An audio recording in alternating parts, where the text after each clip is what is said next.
Percaya padaku, Pak. Bukan aku yang melakukannya, tapi perempuan psikopat itu. Lot berusaha meyakinkan para petugas yang ada di hadapannya. Sudah 2 jam lamanya dia berada di ruangan itu. Tenggorokannya pun sudah kering, akibat kebanyakan teriak dan memekik saat diminta keterangan.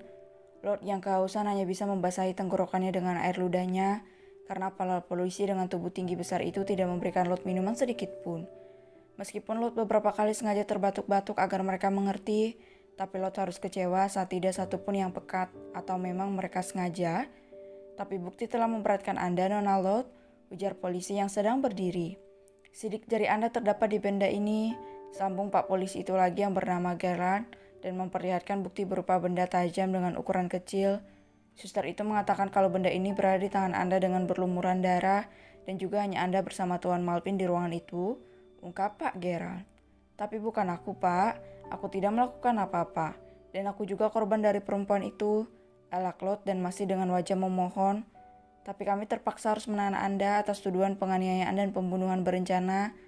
Pak Gerard memberi kode pada anak buahnya untuk membawa Lot ke dalam tahanan. Tidak, Pak, aku tidak akan mau dan tidak sudi tidur di dalam ruangan pengap dan kotor itu. Tolak Lot saat dipaksa untuk berjalan ke sel tahanan. Lepaskan, aku tidak mau ikut kalian dan aku tidak bersalah. Ah, Kim, ini semua karenamu, teriak Lot dan menolak dibawa ke sel tahanan wanita.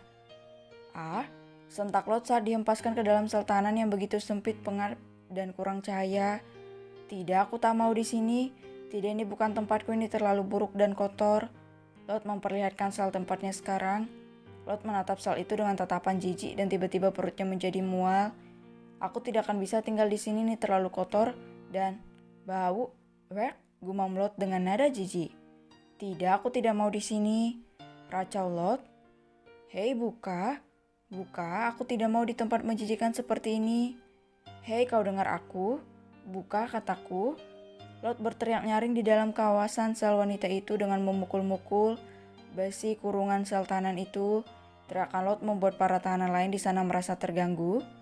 Hei, kau diamlah, hardik tajam lain.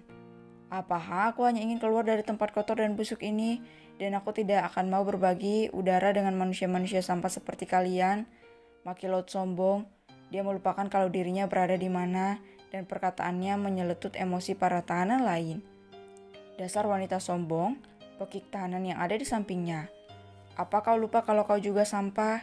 Sindir yang lainnya. Kalian yang sampah, pekik Lot yang tidak terima dikatakan sampah. Kau, wanita sombong, ayo kita beri dia pelajaran buat wanita sombong tidak tahu diri ini, ujar yang lainnya, dan mereka pun mengambil air cuci tangan mereka dan menyiramkannya ke arah sel Lot. Lot yang tidak siap itu pun harus mandi dengan air kotor sisa cuci tangan para tahanan yang ada di kelas bawah itu. Ah, air apa ini? Kenapa bau sekali? Pakai Lot kembali. Kalian dasar sampah. Hina Lot. Lot pun menjauh dari besi sel itu dan mendudukkan dirinya di ranjang yang sudah reok. Aku tidak akan membiarkanmu menang, Kimberly. Lirih Lot dengan nada yang menyedihkan dan juga nada geraman.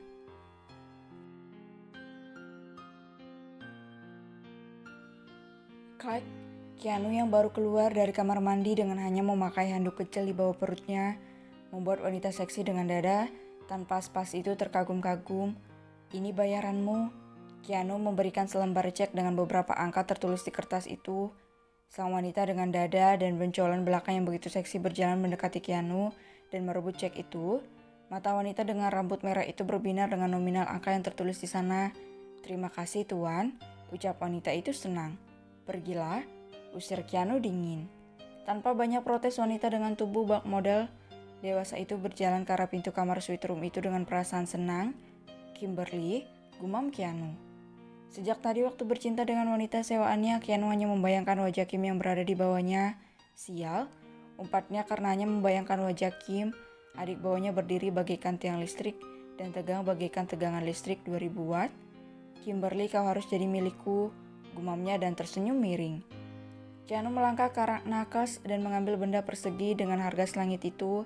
Keanu mencari kontak sang asisten dan melakukan panggilan. Kemarilah, pinta Keanu tanpa basa-basi dan setelah itu dia menutup panggilannya.